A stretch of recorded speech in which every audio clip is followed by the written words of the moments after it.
आपके जीवन, शारीरिक जीवन से उत्तम उसकी करुणा है, क्योंकि उसने अपनी करुणा के द्वारा एक नया दिन दिखाया है। उसकी करुणा है कि आप मिट नहीं गए। अगर आपने अधर्म को देखकर आपके अंदर घृणा नहीं आई किसी के भी प्रति, आप परमेश्वर की नजर में नहीं हैं, आप प्रभु के नजर में नहीं हैं। इसलिए यहां पर बोला जाता है, ये गलत है।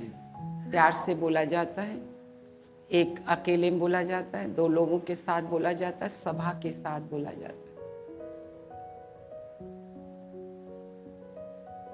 आप खरी शिक्षा से बैर रख रहे हैं, पर गिरने वाले आते हैं ताकि वो आपको उठाए। चर्च का मतलब है चिक चिक, वो तो सच बात है। कैसे खड़े हो? चिक। कैसे बैठे हो? चिक। क्यों सो रहे हो? क्या कर रहे हो? मन कहीं, मुंह कहीं, हृदय कहीं। परमेश्वर का वचन, धर्म से तूने प्रेम किया, शुद्धता पवित्रता से। उसने कहा विश्वास योग्य लोग मेरे टहलुए होंगे।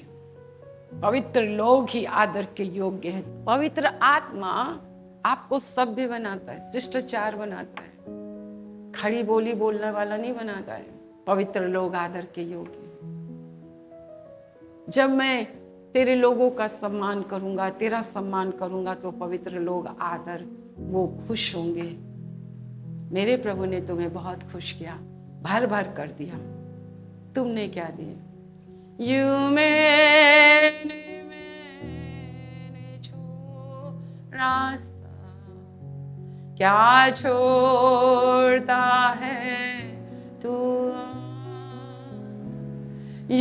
मैंने छोड़ा सा, क्या छोड़ता है तू? सब मनुष्य घास के समान है, फूल के समान है, भाप के समान है। वो घमंडियों का सामना करता है, परंतु दीनों को उठाता है। मेरी ओर देखो, मसीही जीवन है दीनता, दीनता और दीनता। ऐसे करो, मसीही जीवन है दीनता, दीनता, दीनता, दीनता, दीनता। छठवां अंक मनुष्य का अंक है। जब खुदा कल तुमको प्रवेश कराए ना, तो दीनता, दीनता, दीनता, दीनता, दीनता। कुछ सब कुछ होते हुए भी I am nothing, I am nothing, I am nothing, I am zero, I am zero, I am zero. तो स्वागत है तेरे दरबार। भाई कौन कौन आए? गिरजा वाले आए। आज वे विचार में गिर गए, घमंड में गिर गए, षड्यंत्र में गिर गए। तेरे दरबार भाई कौन आए? तेरे दरबार भाई कोई यहीं पे XYZ सब हैं, चर्च जा रहे हैं, सो रहे हैं। कब तक तुम मेरा अपमान करोगे? कब तक तुम मेरा अपमान करोगे? कब तक मैं तुम्हें सहूंगा? पर ये आपका लिखा है, तेरा अनुग्रह मेरे लिए या काफी। कितनों को माफी चाहिए? आपकी सोच, आपके विचार, आपके उठना, आपका बैठना, सब नंबर कटता है, सब नंबर कटता है। लहू से तेरे, लहू से तेरे मुझे मिल गई मावी है। तेरा अनुग्रह मेरे लिए मसीहा काफी है। तेरा अनुग्रह मेरे लिए मसीहा काफी है। Hallelujah, hallelujah. आइए मेरे साथ निकालेंगे नीति वचन की पुस्तक, और आपको बिल्कुल ऐसा ही अगर आपने किया है तो आपको कहना पड़ेगा, मैं और मेरा घराना। परमेश्वर ने धनवानों को छूछे हाथ निकाला, खाली करके निकाला है। परमेश्वर हर किसी का धन नहीं लेता है। 15:31 पढ़ेंगे भैया। जो जीवनदायी डांट कान लगाकर सुनता है वो बुद्धिमानों के संग ठिकाना पाता है। जो शिक्षा को सुनी अनसुनी करता वो अपने प्राण को तुच्छ जानता है, परंतु जो डांट को सुनता वो बुद्धि प्राप्त करता है। कितनों को बुद्धि चाहिए? कितनों को बुद्धिमानों के साथ ठिकाना पाना है?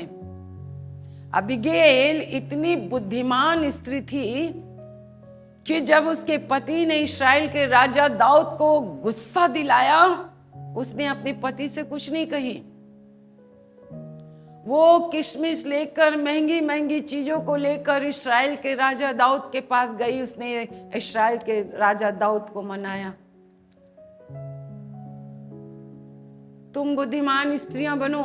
कलीसिया को बुद्धिमान बनना जरूरी है। जब मेरा राजा मेरे परिवार के कारण, मेरे बच्चों के कारण, मेरा पास्टर अगर दुखी हो जाए, अपमानित महसूस करे, वो रोए, वो मुंह फेर ले, तुम्हारे घर का पानी ना पिए, तुम्हारे घर का खाना ना खाए, तो आपको क्या करना पड़ेगा?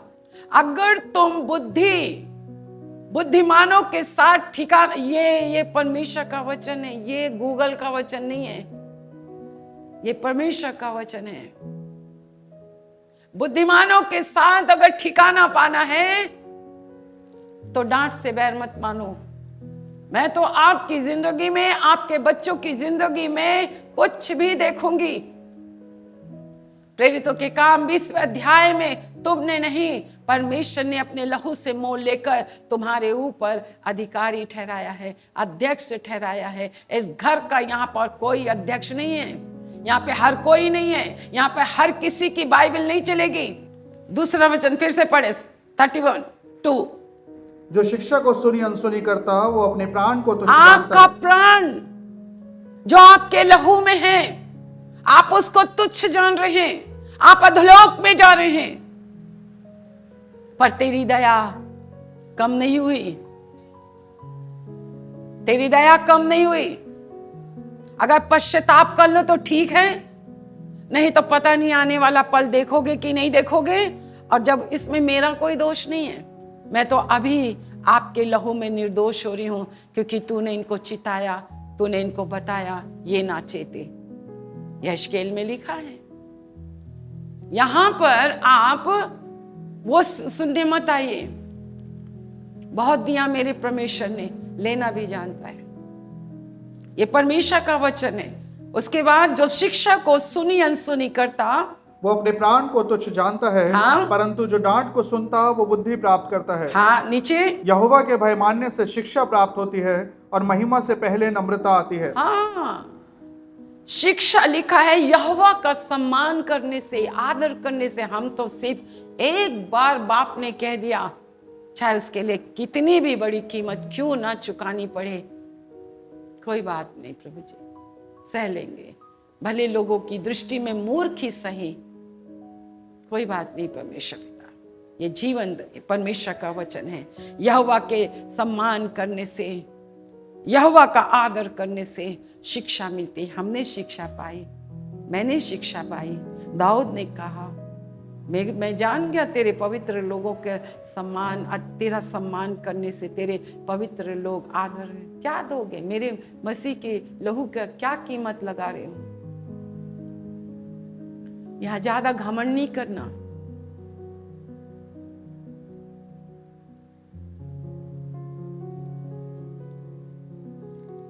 नौ अध्याय में आएंगे, 7 वचन 8 वचन। जो ठट्ठा करने वाले को शिक्षा देता है वो अपमानित होता है, और जो दुष्ट जन को डांटता है वो कलंकित होता है।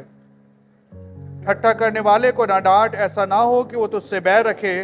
बुद्धिमान को डांट, वो तो तुझसे प्रेम रखेगा। 9 वचन। बुद्धिमान को शिक्षा दे, वो अधिक बुद्धिमान होगा। धर्मी को चिता दे, वो अपनी विद्या बढ़ाएगा। यहोवा का भय मानना बुद्धि का आरंभ है और परम पवित्र ईश्वर को जानना ही समझ है। मेरे द्वारा तो तेरी आयु बढ़ेगी और तेरे जीवन के वर्ष अधिक होंगे। यदि तू बुद्धिमान हो तो बुद्धि का फल तू ही भोगेगा, और यदि तू ठट्टा करे तो दंड केवल तू ही भोगेगा। जोर जोर से पढ़ो। यदि तू बुद्धिमान हो तो तेरा घराना क्या बड़ा है? ईश्वरी बुद्धि, ईश्वरी ज्ञान, ईश्वरी समझ की ये किताब है। पढ़ो क्या लिखा। यदि तू बुद्धिमान हो तो बुद्धि का फल तू ही भोगेगा, हाँ। और यदि तू ठट्टा करे तो दंड केवल तू ही हाँ, भोगेगा। पापा नहीं भोगेंगे, मम्मी नहीं भोगेगी, तुम ही भोगोगे। जोर से पढ़ो वहां पे। यदि तू बुद्धिमान हो तो बुद्धि का फल तू ही भोगेगा, और यदि तू ठट्टा करे तो दंड केवल तू ही भोगेगा। फिर से पढ़ो 7 वचन से। जो ठट्टा करने वाले को शिक्षा देता है वो अपमानित होता है, और जो दुष्ट जन को डांटता है वो कलंकित होता है। तुम और तुम्हारे घराने ने इसका फल तुम ही भोगोगे। 8 वचन फिर से पढ़ें। ठट्टा करने वाले को न डांट, ऐसा ना हो कि वो तुझसे बैर रखे। बुद्धिमान को डांट, वो तो तुझसे प्रेम रखेगा। बुद्धिमान को शिक्षा दे, वो अधिक बुद्धिमान होगा। धर्मी को चिता दे, वो अपनी विद्या बढ़ाएगा। यहोवा का भय मानना बुद्धि का आरंभ है, और परम पवित्र ईश्वर को जानना ही समझ है। मेरे द्वारा तो तेरी आयु बढ़ेगी और तेरे जीवन के वर्ष अधिक होंगे। यदि तू बुद्धिमान हो तो बुद्धि का फल तू ही भोगेगा, और यदि तू ठट्टा करे तो दंड केवल तू ही भोगेगा। यदि तू बुद्धिमान हो तो बुद्धि का फल तू ही भोगेगा, और यदि तू ठट्टा करे तो दंड केवल तू ही भोगेगा। अब कितनों को माफी की जरूरत है? कौन सी शिक्षा से प्रभावित होते हो? किन लोगों से प्रभावित होते हो? तेरे ऊपर परमेश्वर का अनुग्रह हुआ, उस इंसान के साथ मिलके उस अनुग्रह को खो मत दे।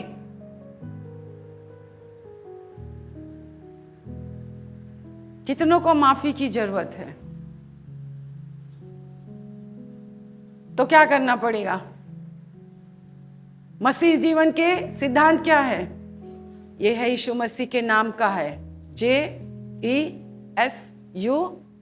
जे दीनता, S दीनता। फिर से पढ़े। यदि तू बुद्धिमान हो तो बुद्धि का फल तू ही भोगेगा, और यदि तू ठट्टा करे तो दंड केवल तू ही भोगेगा। तो तैयार रहो भोगने के लिए फिर। पर तेरी करुणा जीवन से उत्तम है। मैं मिट नहीं गई, ये तेरी करुणा है। आपके जीवन से उसकी करुणा उत्तम है। जिस शारीरिक जीवन का घमंड कर रहे हो ना, बोलो करुणा ज्यादा है, ये शरीर ज्यादा नहीं है। प्रभु आपको आशीष दे। ये प्रभु की आत्मा है।